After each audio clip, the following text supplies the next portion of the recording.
So the birds that land on this peanut feeder are going to be very happy, because we'll put some of these worms in.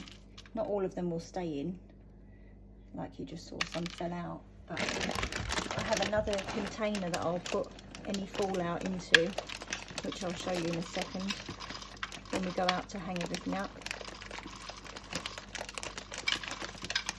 I'm going to put some more worms in.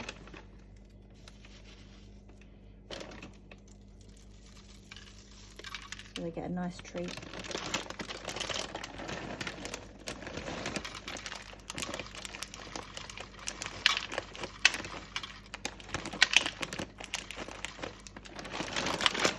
That'll do.